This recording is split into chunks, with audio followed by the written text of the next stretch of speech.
열왕기하 3장은 이스라엘과 모압의 전쟁 이야기입니다. 아합의 아들 여호람이 사마리아에서 12년 동안 통치할 때 그의 부모와 같이 하지는 아니하였는데 특별히 그의 아버지가 만든 바알의 주상을 없앴다는 점을 좋게 평가합니다. 하지만 느밧의 아들 여로보암이 이스라엘에게 범하게 한 그 죄를 따라 행하고 떠나지 아니하였다고 설명합니다. 이런 가운데 모압 왕 메사에 대해서 양을 치는 자라고 언급하며 새끼양 10만 마리의 털과 순양 10만 마리의 털을 이스라엘 왕에게 바치다가 아합이 죽은 후에 이스라엘 왕을 배반했다고 알려줍니다. 이에 이스라엘 왕 여호람이 유다의 왕 여호사밧에게 사신을 보내 이르되 모압 왕이 나를 배반하였으니 함께 모압을 공격하자고 해서 여호사밧이 이때에도 동참합니다.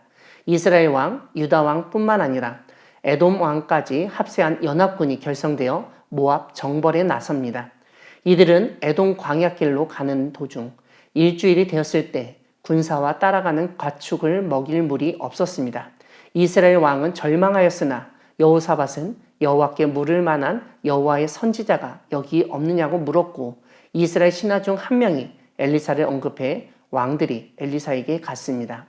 엘리사는 이스라엘 왕에게 내가 당신과 무슨 상관이 있나이까? 당신의 부친의 선지자들과 당신의 모친의 선지자들에게로 가소서라고 말했습니다. 이스라엘 왕이 그에게 간청하자 엘리사는 내게로 검은고 탈 자를 불러오소서라고 하고 검은고 타는 자가 검은고를 탈 때 이 골짜기의 개천을 많이 파라는 여호와의 말씀을 전하였습니다. 엘리사의 예언대로 아침이 되어 소재 드릴 때 물이 에돔 쪽에서부터 흘러와 그 땅에 가득하였습니다. 모압의 모든 사람은 왕들이 올라와서 자기를 치려한다는 소문을 듣고 경계했습니다. 다만 아침에 모압 사람이 일찍이 일어나서 해가 물에 비침으로 맞은편 물이 붉어 피와 같음을 보고 왕들이 싸워 서로 죽인 것이라고 생각하고 노력하러 갔습니다.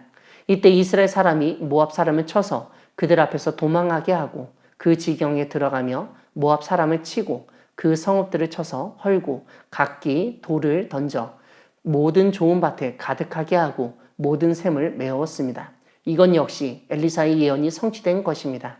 모압 왕은 전세가 극렬하여 승리하기 어려움을 보고 자기 왕위를 이어 왕이 될 마다들을 데려와서 성 위에서 번제를 드렸습니다. 결국 이스라엘에게 크게 경노함이 임하매 그들이 떠나 각기 고국으로 돌아갔습니다. 사랑하는 광야교회 성도 여러분, 하나님은 절망적인 상황에서 살 길을 열어주시는 분이십니다. 팔레스타인 지역같이 물이 귀한 곳에서 많은 군사와 가축을 먹일 물을 구한다는 것이 쉽지 않은 일입니다.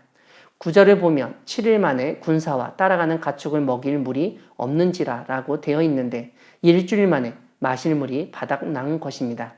문제가 이렇게 생기자 이스라엘 왕은 여호와께서 모압의 손에 넘기려 하신다고 한탄하고 절망했습니다.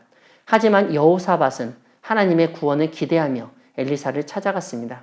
엘리사는 지금 겪고 있는 물로 인한 공경은 연합군이 큰 계곡을 만들면 곧 해결이 될 것이라는 말씀을 전합니다.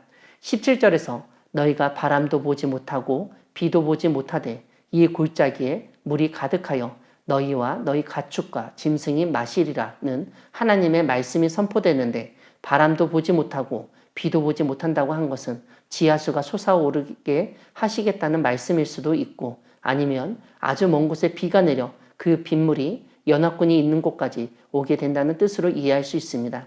결국 엘리사의 말대로 계곡을 판 연합군은 물이 없어 가축과 군사들이 겪은 갈증과 고통에서 해방되고 구원을 얻었습니다. 오늘 본문 뒷부분은 모압 왕이 전투 가운데 처한 공경에 대해서 알려줍니다.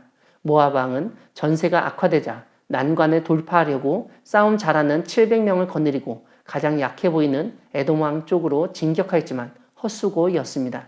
그러자 이 공경에서 벗어날 방법으로 그가 한 일은 다름 아니라 왕위를 이을 마다들을 번제로 바치는 것이었습니다. 이러한 인신제사는 가장 적은 희생으로 사기를 진작시켜 전투에서 승리하는 하나의 방편으로 사용되었을 가능성이 있습니다. 특별히 고대 사회에서는 인신제사가 자신이 섬기는 신의 노여움을 풀고 공경에서 구해준다는 믿음이 있었습니다. 성경은 이러한 인신제사는 가나안의 오랜 관행이었고 그런 관행을 이스라엘은 해서는 안 되는 것으로 알려주고 있습니다. 그런데 지금 이스라엘 연합군 앞에서 그런 해괴에 망측한 일이 벌어졌습니다. 그러자 27절에 나온 것처럼 이스라엘에게 크게 경노함이 임하였습니다. 오늘 본문은 크게 경노함이 누구의 것인지 알려주지 않습니다. 연합군이 돌아갔다는 말을 보면 모압이 섬기던 그모스의 경노함 때문이라고 이해할 수도 있습니다. 하지만 구약 성경에서 진노의 주체가 불분명할 때에는 여호수아 22장 20절에서처럼 하나님의 진노함인 것을 우리는 알 수 있습니다.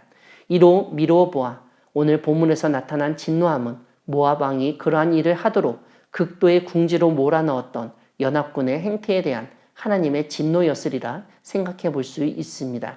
즉 이스라엘 왕에 대한 조공 거절과 배반이라는 것에 대한 적절한 징벌 이상의 것을 행하려 하였을 때 하나님이 개입을 하셨던 것으로 이해할 수 있습니다. 여기서 하나님은 비록 그모스를 섬기는 모압 왕이었지만 그를 불쌍히 여기시고 연합군이 물러나게 하신 것을 보게 됩니다. 절망적인 상황에서 희망을 주시고 공경 가운데 구원하시는 하나님을 믿는 그리스도인으로서 절망에 빠진 사람, 공경에 처한 사람을 돕고 그들이 살 길을 찾아주는 우리 모두가 되기를 소망합니다. 아멘.